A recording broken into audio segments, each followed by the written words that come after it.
and know that if we're starting here and going there, that we can weave ideas in and out and reveal a little bit or to hold a little bit back. But that war has not been won or settled yet. That don't always happen. That's not how we do it around here, okay? You know what I'm saying? So we try our best. Where did that accent come from? We were doing Russian earlier. I know. Can we do the Russian interview with the Russian? All right. Both those questions bring up a larger thing, which is mythology shows and shows of mythologies really seem to have taken off with modern audiences. Why do you think that is? I honestly think it's because of technology. I mean, to be truthfully honest, we don't really live in a world now where you really have to tune in every single week. And, you know, we are very rarely... But you should. You should. You should. Live. You totally should. Because we're still in a ratings world where that matters. But, I mean, I think by the nature of how television has developed, like, it used to be really important to get those single viewers that would, like, I know, but it's like It's been like that all day for I know. That's Bruce Campbell there, so. But it's not like you're flipping the channel and you're only going to stay on that one. Like now you can get a season and you're like, oh, I want to watch that whole season. It's like reading the whole book instead of just being like, oh, I think I'm going to like this chapter or this chapter or this chapter. So I think the long form storytelling, I mean, television is in its golden age in that sense, you know. So we're really excited that our show is getting to lean more towards the mythology, but I think people that want, you know, the little individual stories of the week, they get that too. This was brought up in panel, but the one thing that slightly disconcerted me was watching Audrey show terror or fear, because in the season premiere we see her actually afraid by this man who's kidnapped her, and I thought, well, hasn't she been kidnapped before? And then in second season, then we actually see her almost crying and she's afraid, and Duke goes up and gets a screwdriver and thinking it's the cop with the gun. Shouldn't you go to see who might be coming? So how do you feel about this new development in your character? I love it. It was one of the main things that was presented to me when I was there sitting trying to get answers from our writers was what's her arc this season? Where's she going? And I didn't really get anything except for that there would be an external threat and something that would really shake her up that she would feel was always around. And how does she handle that threat? Instead of her just trying to figure out her mystery of herself, like how does she react when there's something actually not just going after people that she can help, but her specifically, you know? And I think it's interesting. I mean, it happens in her apartment. It happens in a place that she's safe, right in the backyard of, you know, one of her best friends. And she is used to being protected in a sense, and all of that's stripped away now too. So I really, of course, as an actress, love that opportunity to show that side of me. Where would you like to see the relationship between your two characters progress? I think this season really gave us a taste of that. Why are you being all bashful? I'm trying to be Coy? No, yeah, calculated, careful, cautious. I want to hear you answer this question. Well, no, I think there was. You're going to see.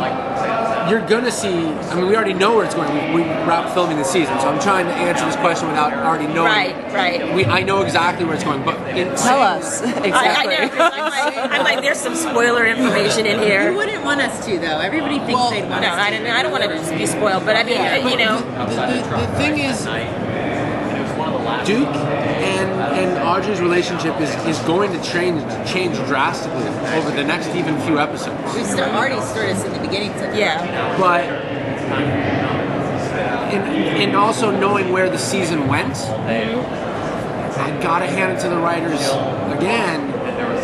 They've now kind of really just opened up this new door, and the potential of where it could go, I honestly don't know. And there's a lot more space and places for it to go, actually. So now thinking about your question, being able to remove myself from knowing what I already know about this season, I would like to really see these characters have to make a choice. I think choices are always forced upon them, whether it be with Audrey and Duke, or Audrey and Nathan, or Duke and Nathan. The choices are always sort of forced upon them. They're always sort of in effect of what's been happening. And I think it would be really neat. And I think in some ways, Audrey, Emily's character, did in some ways, we've seen at the beginning of this season with Nathan, she sort of made a decision about where that relationship was going to be allowed to go or not. But I would like us to start to sort of take the emotional, roller coaster that we've been going on and start to say, yes, I want to take this place, or no, I will no longer engage in this. And we've never really seen that. We've just sort of seen them bouncing off the walls and all this craziness that's going on. So. I think along those same lines, because while you're talking, I was just reminded of a whole other part of their arc. I think that, like he's saying, there's so much flirting that happens between the two of them, and this really great complex friendship that happens between the two of them. There is. There's always been that. Yes! Audrey flirts with Duke. Yes. But what it's funny, the choice, like what he's saying in terms of making a choice, like, I think the girly side of that for me is like, I want them to face something.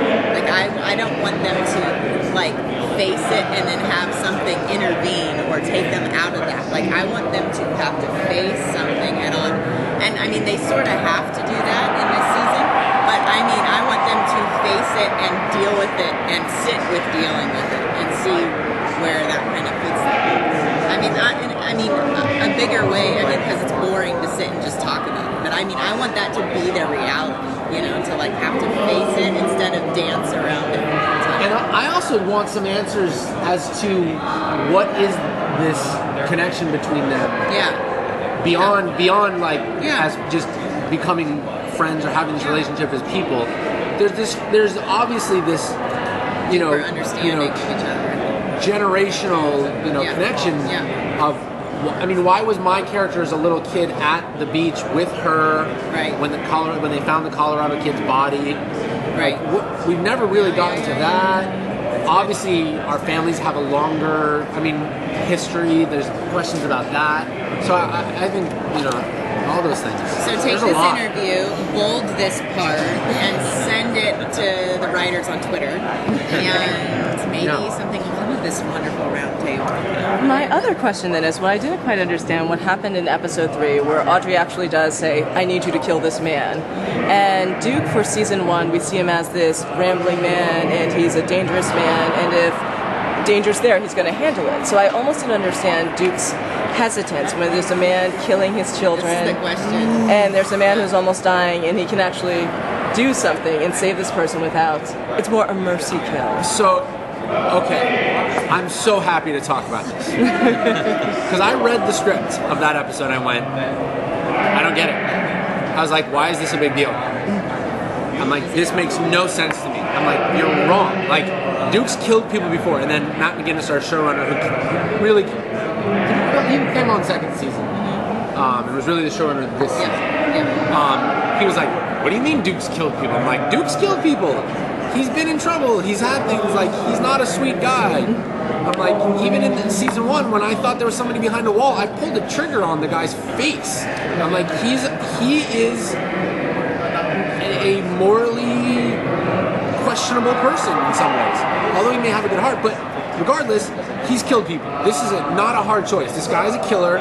He's going to die anyways. We're going to switch tables in 3 minutes. It's going to save his family. Why wouldn't he just kill them? This is stupid. I was pissed. And then Sam, in his wisdom, and Matt, in his wisdom, said, you missed the point. What are you talking about? They said, it's about his choice. His whole reality right now is fighting this so-called destiny. Is fighting this presumed role that he's supposed to play. And all this act does, it's not the killing part that's hard for him. It is the inability to get out of the maze.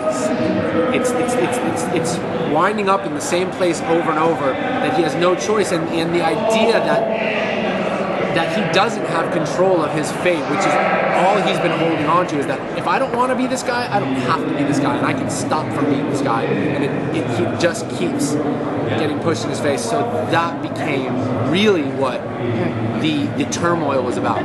It wasn't about just killing the human being, because I agree, I don't think Duke, given the right circumstances, has any qualms about killing him.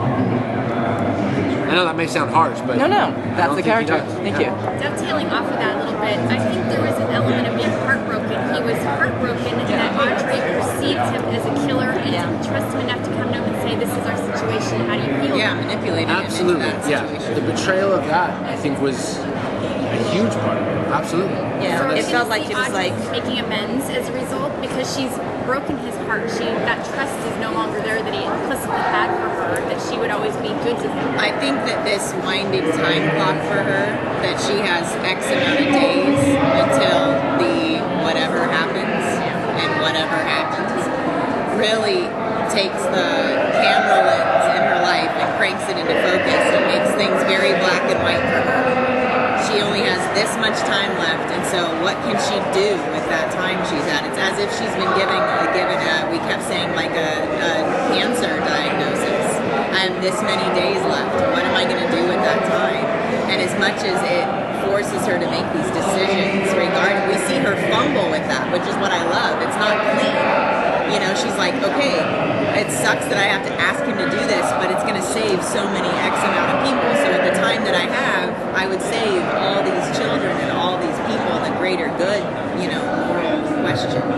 So I think you saw her a bit in last night's episode, fumble to make amends with him, and she deals with he doesn't let her off the hook easily at all. I remember several beats, like several episodes later, them talking about our relationship. I'm like, are you aware of the look that he gave me at the end? Like, he's not okay with me. This is not just reset the button at the beginning of every episode. We are not in a good place, So I think that there was a lot of fumbling for her, and I think it causes her to be off the hook a little bit.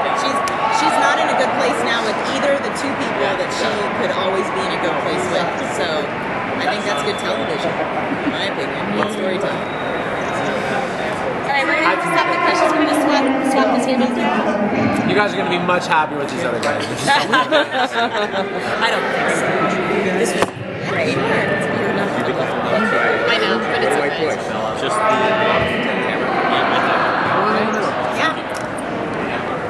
A rose between two thorns. I think that's a thorn between two roses. But I You appreciate guys the didn't sentiment. like, okay. Cool. Very nice. And then this- Thank you.